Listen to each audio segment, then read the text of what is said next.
안녕하십니까, 성도 여러분. 좋은 아침입니다. 오늘도 주님이 동행하시는 하루를 보내시기 바랍니다. 오늘 묵상 본문은 로마서 4장 1절로 12절 말씀입니다. 그런즉 육신으로 우리 조상인 아브라함이 무엇을 얻었다 하리요?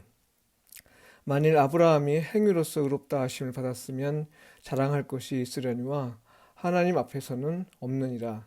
성경이 무엇을 말하느냐? 아브라함이 하나님을 믿음에 그것이 그에게 의로 여겨진 바 되었느니라.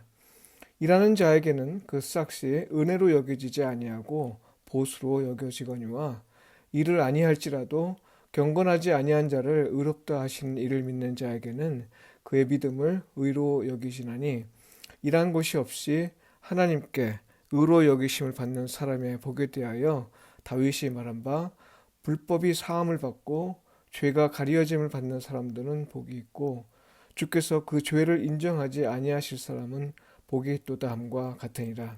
그런즉 이 복이 할례자에게냐 혹은 무할례자에게도냐?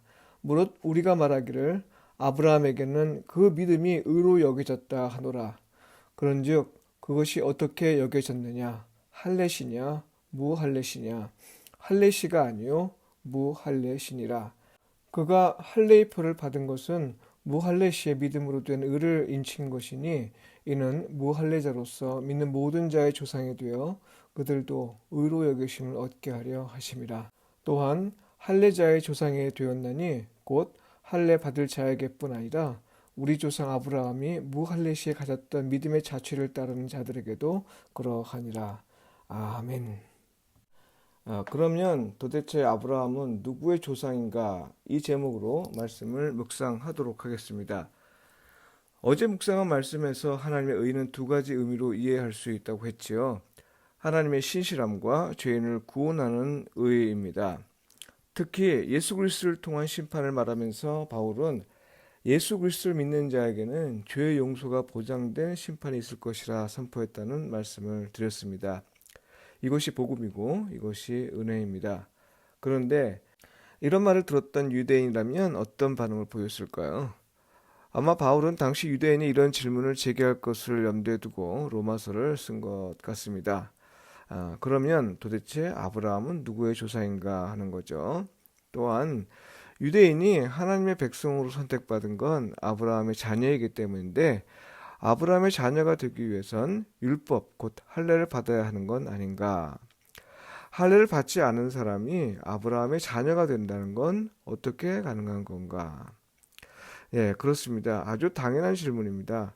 따지기 좋아하는 유대인이라면 이런 질문을 피할 수 없죠.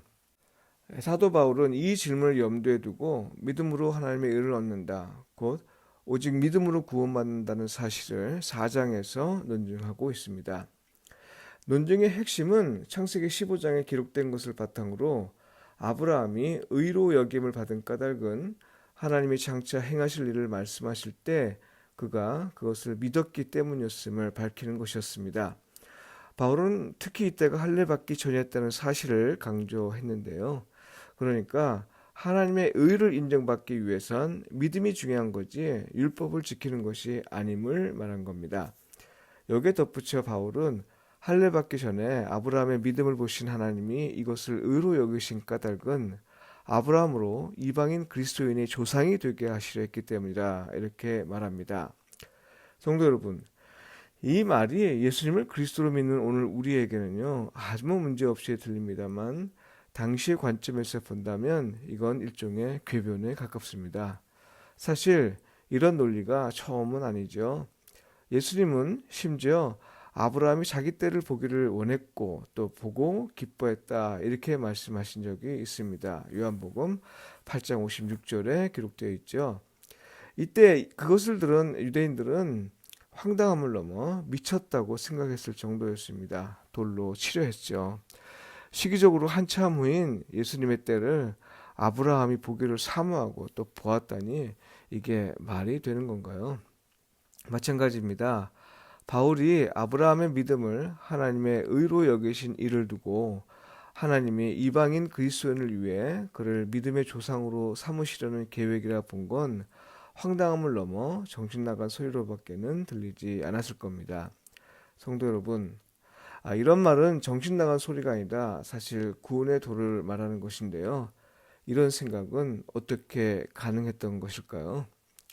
이 질문이 바로 이방인 우리가 왜 그리스도를 믿는지, 또 아브라함이 왜 이방인 그리스도인의 조상으로 여겨지는지에 대해 알게 해줍니다. 바로 역사를 예수 그리스도 중심으로 보았기 때문입니다. 예수 그리스도를 통해 계시한 바를 바탕으로 역사를 보았기에 사도 바울은 아브라함의 사건을 이방인의 구원을 위한 하나님의 섭리로 이해할 수 있었던 겁니다. 이를 가리켜 신학에서는 그리스도 중심적 사고라 말합니다. 오직 믿음으로 의를 얻는다. 오직 믿음으로 구원을 얻는다. 혹은 오직 은혜로 구원을 얻는다. 이런 말들은 그리스도 중심적 사고를 통해서만 이해할 수 있습니다. 그렇지 않고는 받아들일 수 없을 뿐 아니라 이해할 수도 없습니다. 유대인이 여전히 예수님을 그리스도로 인정하지 않는 건요. 그들이 여호와 하나님을 믿는다면서 예수 그리스도를 통한 하나님의 계시를 인정하지 않기 때문입니다. 그래서 아직도 구원의 도를 알지 못하는 거죠. 그리스도인이란 예수 그리스도를 통해 계시한 것으로 세상을 보고 이해하고 판단하는 사람을 말합니다. 다시 말해서 예수님을 믿어야 과거의 모든 사건이 의미가 있음을 알게 됩니다. 비록 아픈 과거라 해도요. 비록 깊은 상처라 해도, 비록 비극의 역사라 해도요. 예수님을 믿을 때 하나님의 다스림과 돌봄의 순간이었음을 이해하게 되고 또 인정할 수 있게 됩니다. 아프고 상처로 가득한 과거라도 그것을 기쁨으로 품을 수 있게 되죠. 현재가 새로워지고 과거의 억압에서 벗어나게 되는 겁니다. 예수 그리스도를 통해 세상을 볼 때 어떤 어려운 상황에서도 새로운 미래를 향해 힘찬 발걸음을 옮길 수 있습니다. 왜 그럴까요? 예수님은 우리의 구주이시고 해방자이시기 때문입니다. 예수 그리스도를 통해 세상을 보아야 우리가 세상이 만들어지기 전에 이미 구원을 위해 예정된 존재임을 깨닫게 됩니다. 에베소서 1장 4절에 나오는 말씀이죠. 그동안 도무지 이해할 수 없었던 과거의 모든 일이 하나님의 계획 속에서 이해되는 놀라운 일들이 일어나게 됩니다. 기도드리겠습니다. 예수 그리스도를 통해 하나님 나라를 보이시고 또 이루신 하나님, 우리가 그리스도 중심적인 삶을 살게 하소서. 생각은 물론이고 일거수일투족이 예수 그리스도에 의해 각인되게 하시고 온갖 과거의 망령에서 벗어나게 하소서. 우리 구주 예수 그리스도를 신뢰하여 새로운 세계로 이끄시는 미래를 향해 과감하게 나아갈 수 있게 하소서. 아멘.